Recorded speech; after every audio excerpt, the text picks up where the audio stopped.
Hi, I'm Kimberly from Kimberly Guestwine Fonts, and today I'll be teaching you how to make a really cute dashed frame using my KG Flavor and Frames fonts as a base. And if you're not familiar with those fonts, what they are is they're, instead of typing a letter, you're going to type a shape. So I'm going to zoom in so you can see this really quickly. It's got a dashed line and it's a 2-layer little tidbit here, and it's actually really simple to create, so let's get started. Now, before we start, you're going to want to open up the selection panel, and you can do that under Arrange, under Home, Arrange, and then you want the Selection pane. And what that does is it shows you the layers that you have, and you can actually rename your layers here, which is really nice. So this is our frame background. What I've done is I have typed in white, KG Flavor and Frames 5 in size 200. This is capital letter F. And we're going to click on this and we're going to copy and we're going to paste. When you paste, you have two options. You can use a destination theme, which means that it's still being pasted as an alphabet, or you can paste it as a picture, which means it's no longer a text box. We want to do it as a destination theme, so click that. This is now named frame background, but we're going to rename that so we can see this is the frame front. Okay, so we're going to turn off the visibility on our frame front. We're just going to edit that background.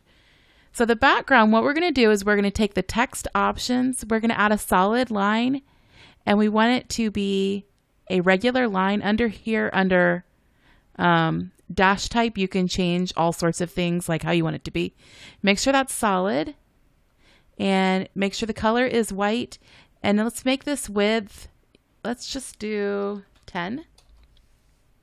So you can tell it just got a lot bigger. And the reason we did that is we want to add an outline around our shape after we're finished.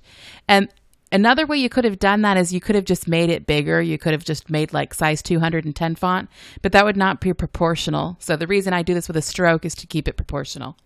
Okay, now we're finished with this frame background layer. We're going to turn that off. Turn back on the eyeball on the frame front, select that, and then under text options, we are going to do no fill, and we're going to add a solid line, and that line is going to be a dashed line.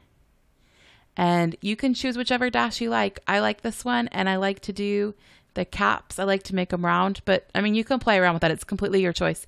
You can also change the color, and I'm going to do a nice hot pink.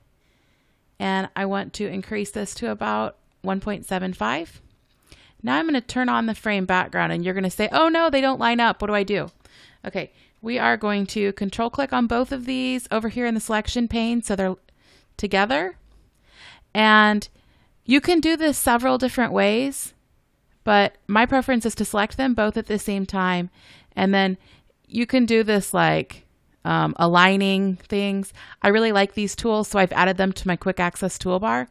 So under Arrange, Align, add that to your quick access toolbar for Align Center. Okay, so now I'm going to hit the Align Center and the Align Middle, and now this is finished. And what I'm going to do is both of them are selected. I'm going to right click on it and I'm going to make it into a group. What that did is this made these like one single object. I can move them together and they don't get separated from each other. And let's say I really like this and I'm like, you know, I'm using this on this project, but I might want to use it in the future. I can actually right click on it and save as a picture. And I can put that wherever I want on my hard drive, and it'll be saved as a PNG with a transparent background. So I can reuse that over and over and over again. And it did not take me much time to make. And this really opens up so many opportunities with the different flavor and frames shapes that I have. So I hope this was helpful. Have a great day.